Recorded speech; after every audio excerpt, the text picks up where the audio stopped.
Tal cual les adelanté cuando presentaba el programa, decía que hoy también vamos a seguir hablando de este tema que nos ocupa, nos preocupa a nivel nacional, pero muy particularmente en Salta, ¿no? Este tema de las amenazas en las escuelas.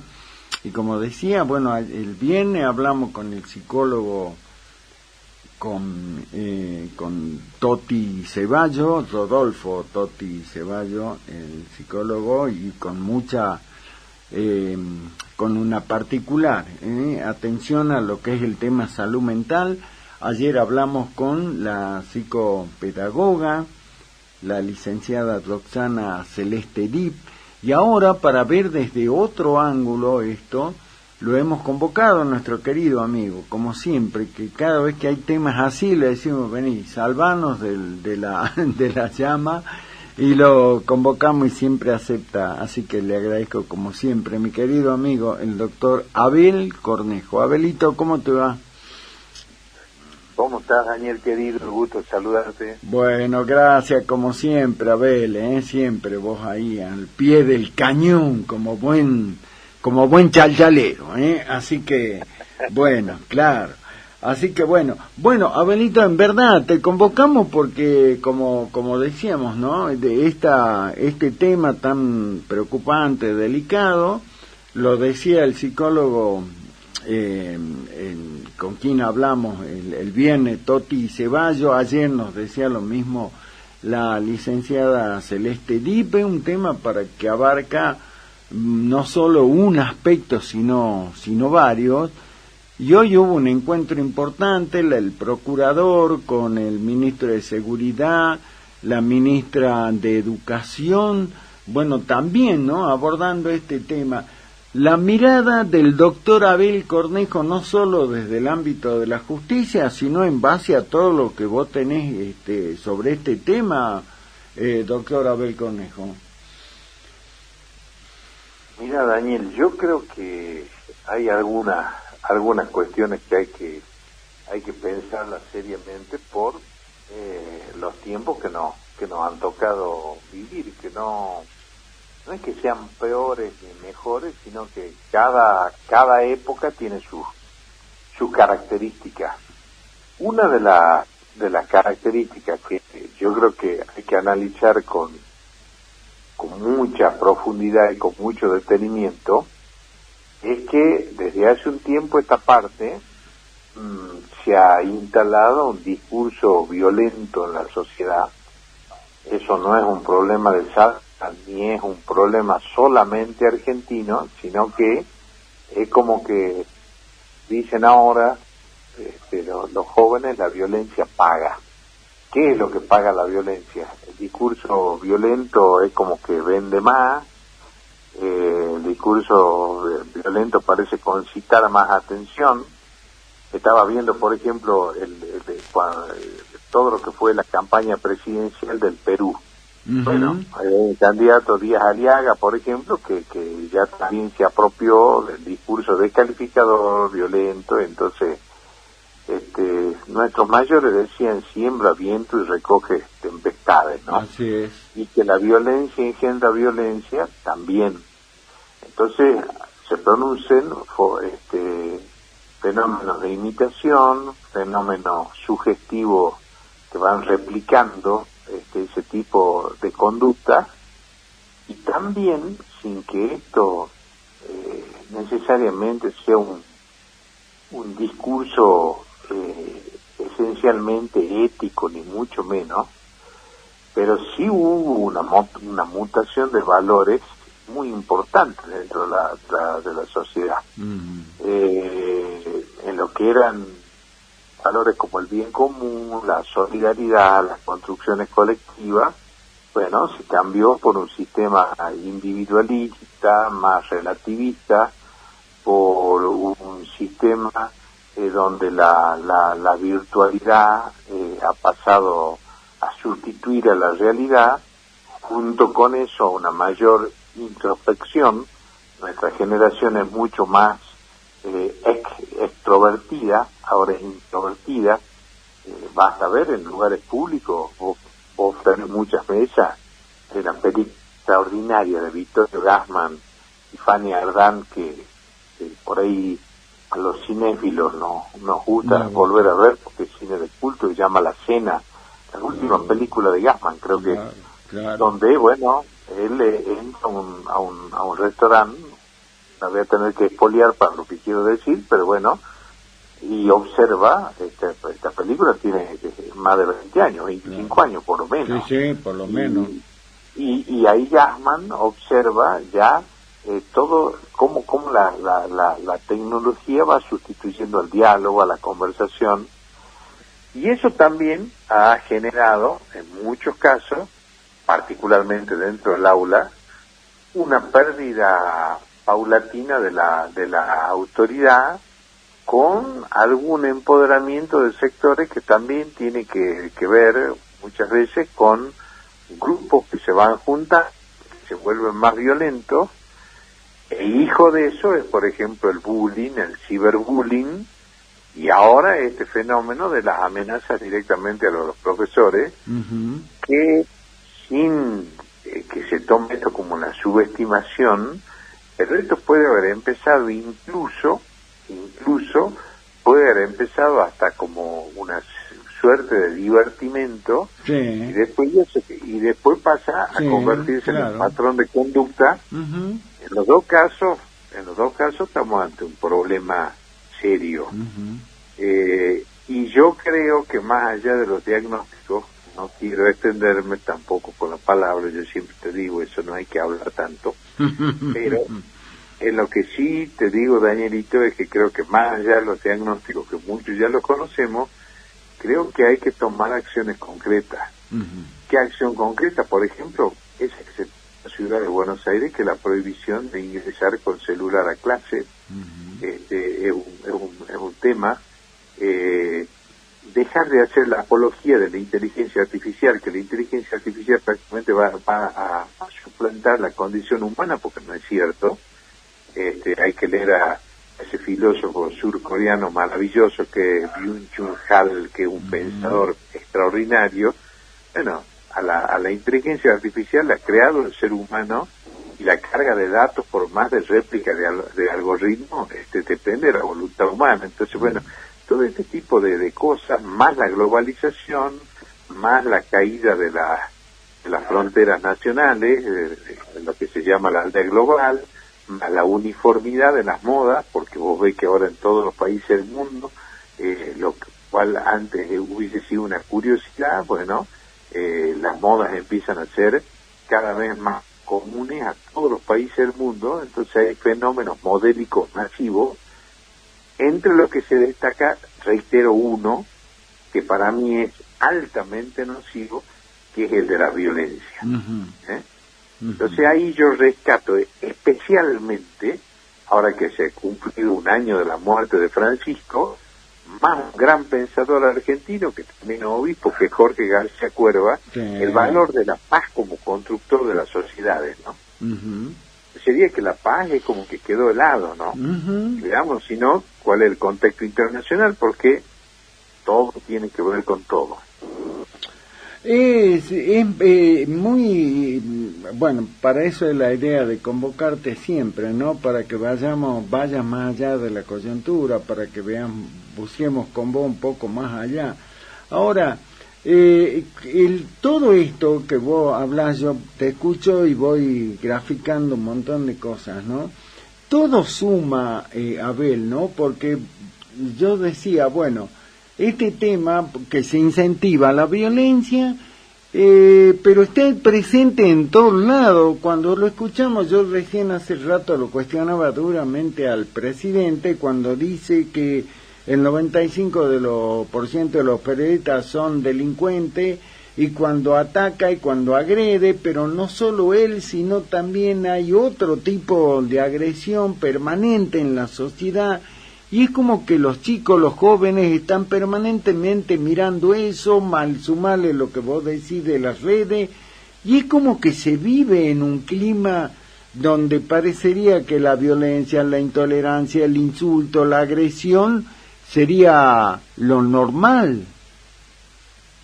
Fíjate, Daniel, una cosa de los cambios de época en el sentido altamente negativo, el respeto y la consideración que había cuando nosotros éramos jóvenes hacia los ancianos, No, bueno.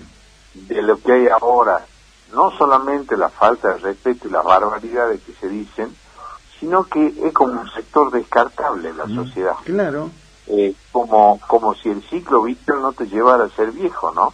Todos los que hoy son jóvenes en algún momento van a ser viejos, porque la vida pasa más rápido, y ahora a esta vida vertiginosa que vivimos da la sensación que todo pasa más rápido, que todo es efímero. Es la sociedad líquida de la que hablaba Bauman sabiamente, ¿no? No, esa sociedad líquida que va transformando todo tan rápidamente lleva a muchas formas de la deshumanización.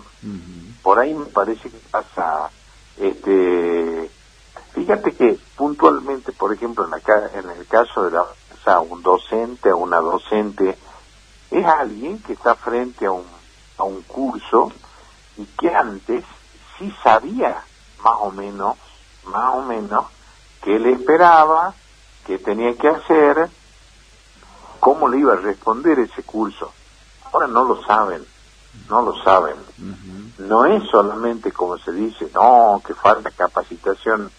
Es cierto, puede faltar capacitación, capacitar más al sector docente, todo eso, pero en realidad a mí me pasó, y digo el lugar, cuando era ministro de Seguridad, por ejemplo, había una escuela en Villa Juanita que literalmente no solo estaba vandalizada para el consumo de droga cuando no se dictaba clase, sino que habían amenazas puntuales, concretas y presenciales a los docentes, que a determinada hora en la noche le hacían como una seña de degüello y se tenían que ir. Y bueno, ahí hubo un enorme trabajo en conjunto, en ese momento de la policía, con sectores comunitarios de Villa Juanita. Se recuperó la escuela. Eso sucedió durante este gobierno, ¿no? No, claro. Y se pudo bueno, volver a normalizar una situación, porque desgraciadamente, y esto no es una frase autoritaria, ¿no? Cuando cae el orden, reina el caos. Eso no hay término medio. Entonces eso también hay que tener en cuenta, que hay determinadas cuestiones que tienen que ver con todo eso. Por eso es un tema multidisciplinario, donde además de todos los especialistas en ciencia de la educación, en los psicólogos clínicos, en los psicólogos sociales, en los antropólogos, también por supuesto que es un tema de la seguridad y de la justicia. O sea, hay muchos actores involucrados en este tema, con la urgencia de tomar soluciones, de aplicar soluciones concretas al caso determinado. Ahora, vos sé que yo escucho, bueno, es como que el tema está instalado permanentemente, ¿no? Bueno, yo escuché en algunas declaraciones que algunos padres se enojaron porque dice que hay que evitar el control en las escuelas. Bueno, el psicólogo Ceballos nos decía el otro día, no podés poner un detector de metal en cada entrada a los colegios, porque entonces ya estamos en otra cosa.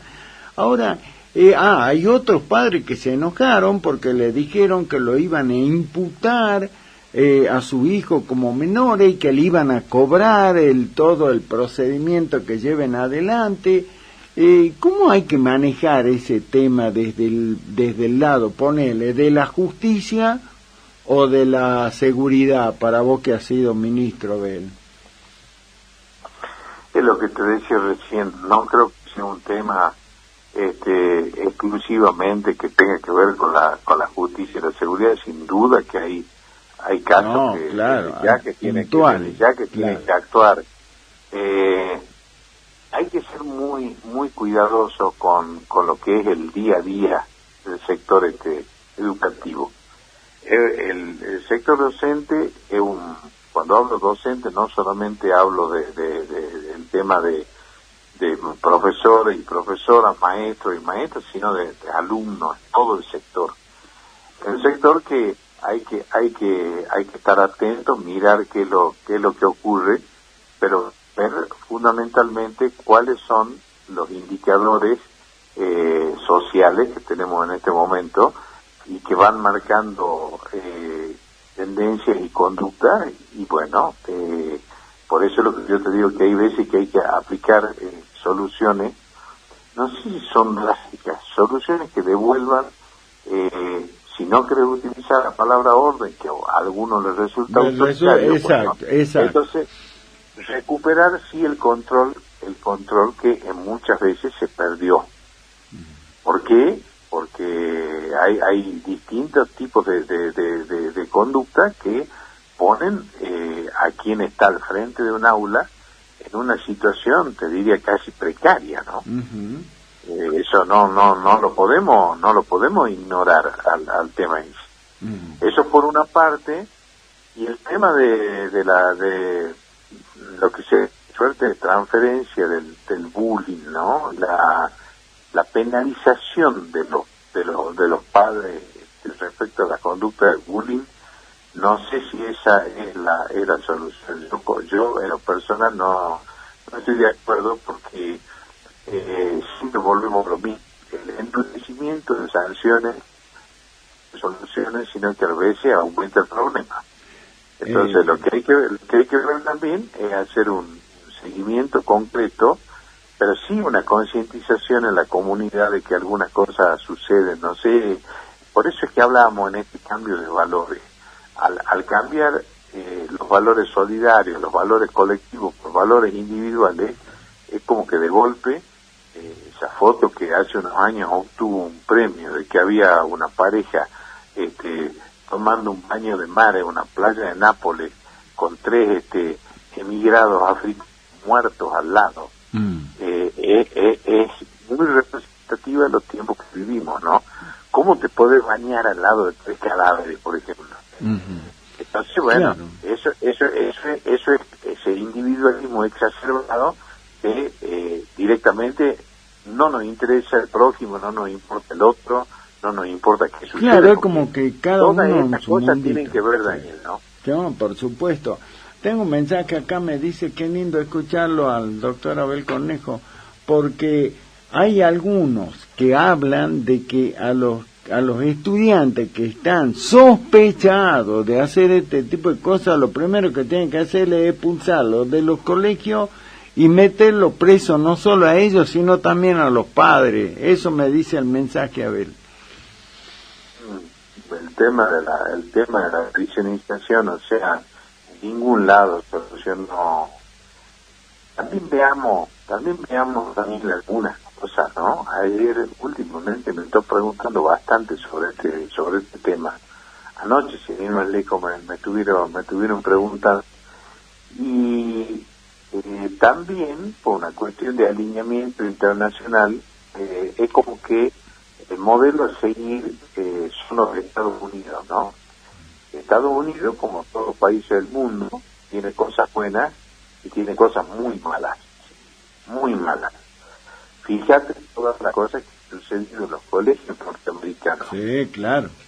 ¿Por qué? Porque por la apología de la sociedad de consumo, por la apología del individualismo, bueno, la ley del rifle, la aportación de armas, todas esas cosas que generan finalmente ya no solamente conductas virtuosas, sino conductas criminales.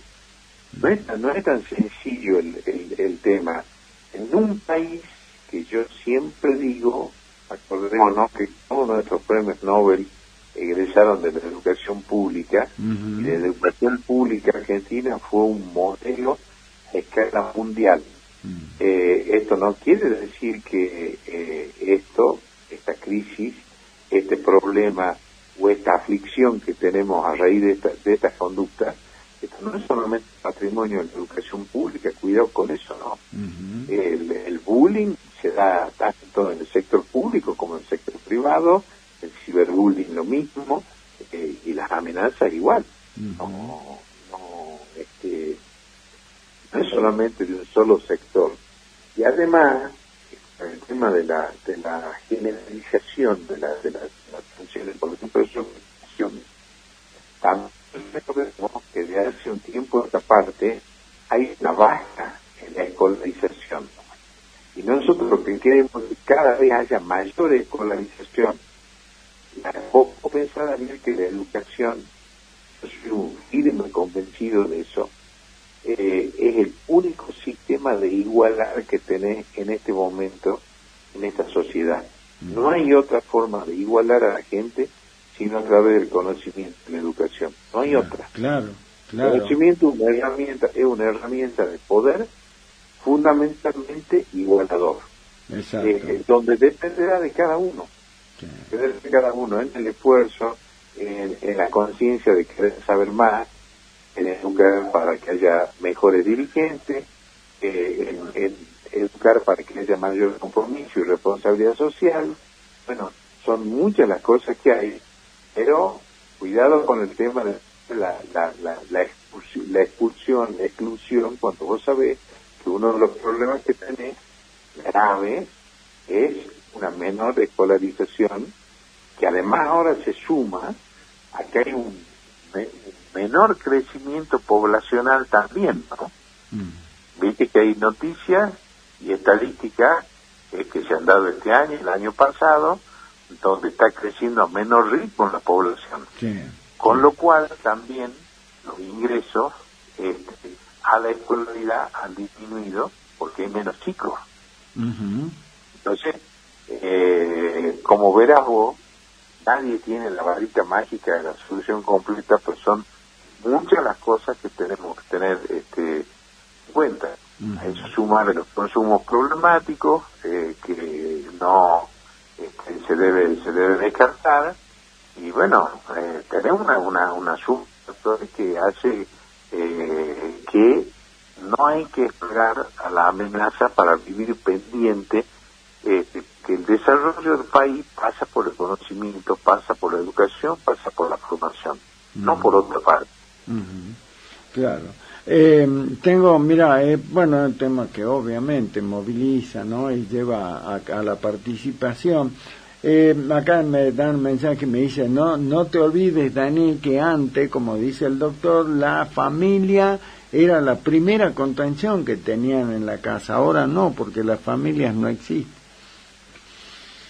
Bueno, ahí tenemos otro problema más, parte de los problemas que no se puede analizar en la categoría está bien o está mal, sino si es así o no es así. Más allá si es verdadero falso, eso es real, hubo una crisis, lo que fue el núcleo básico de la sociedad que es la familia, y bueno, una serie de inconvenientes que trae aparejado todo tipo de cosas. Que la primera formación vos la tenías dentro de tu familia, y eso cambió también enormemente, ¿no? Muchos chicos están solos, por ejemplo. Qué bárbaro, qué tema, ¿no? Están solos, que tampoco se puede andar con el dedo acusador, porque esas soledades muchas veces tienen que ver, porque los dos padres tienen que trabajar por subsistir. No nos olvidemos de la realidad socioeconómica en la Argentina, porque yo insisto, todo tiene que ver con todo, ¿no? Eso también influye. Claro. Ahora, bueno, vos fuiste procurador general de la provincia, y vuelvo al tema y con eso cierro. Hoy hubo un encuentro, repito, el doctor García Castela, tu sucesor en la procuración, la ministra de Educación, el ministro de Seguridad. Ese es el camino, Abel, hay que trabajar de alguna manera buscando a todos los actores, ¿no? La articulación de los distintos departamentos de gobierno, eso es fundamental. Claro. Es fundamental. Lo que sí es que no es esto, a ver, no es, si bien es cierto que impacta de lleno en el área de la educación, no es solamente un problema de educación. No, claro. La sociedad en su conjunto, y dentro de lo que son los poderes del Estado, es un problema de los tres poderes del Estado. Muchas veces con esto yo también quiero hacer una reflexión. Discutimos temas en la Cámara Legislativa yo me agarro la cabeza, porque es como que el jardín de los senderos que se bifurcan, el cuento famoso de Borges, ¿no? Matan, lo bifurcan, y a veces los senderos, lo que son urgencias sociales y problemas sociales con los que realmente queremos legislar para la sociedad. Son cosas que hay que pensar y hay que evaluar, ¿no? Si no, es como que recae también exclusivamente o sobre el Poder Ejecutivo o sobre el Poder Judicial todo el peso de los problemas sociales, y también hay que estar a la altura de las circunstancias en esto.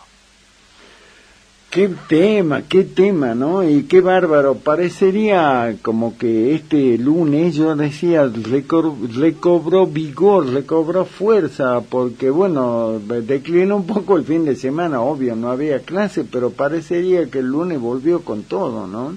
Así que, alguien, perdón, una yapita, alguien me decía, che, pero ¿sabe qué? Como todas las cosas de los jóvenes, de los chicos, debe ser una moda por estos días, pero después de la noche a la mañana va a pasar. No sé, me lo decía como con la idea de que esto en cualquier momento desaparece, a ver.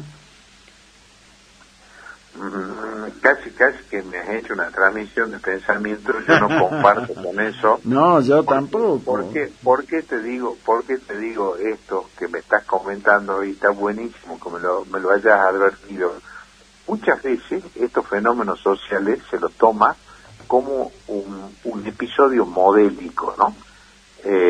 No que sea un modelo a seguir, sino modélico como si fuese algo que sucedió, después pasa. Ahora, también yo te puedo decir, y eso la experiencia enseña que es así, que es ante la falta de contención y la falta de límite, vamos apostando a ver hasta dónde llegamos, ¿no? Entonces, hoy pueden ser la amenaza, estas amenazas de pintada, estas amenazas anónimas, y mañana puede ser una exhibición de armas y después puede ser algo peor. Claro, cuidado, ese es el tema. Porque deja de pasar en la superficie, porque la propia realidad es muy compleja, entonces hay noticias que van tapando otras, pero hay un sustrato en la realidad del que muchas veces no se informa, pero que sigue pasando todos los días de diferentes maneras, y que muchas veces se va agravando. Así que cuidado con esa ¿no? No es que si te acordás cuando amenazaban, no. Eso, cuando se llegan a determinadas cosas, es una luz amarilla de advertencia de que podemos pasar a luz roja en cualquier momento, no a luz verde, ¿no? Qué bárbaro, qué bueno esto. Bueno, mi querido doctor, lo seguiremos como siempre de cerca al tema y seguiremos profundizando. Esperemos que no sé, que quienes tienen esta obligación, como vos acabas de ratificar, ¿no? Una tarea del Estado en su conjunto, de la sociedad en su conjunto, esperemos que se lo pueda abordar como corresponde. Siempre te agradezco tu tiempo, querido Abel, gracias, muchas gracias. Al contrario, ha sido un placer como siempre, te mando un abrazo grande. Otro para vos, Abel, gracias,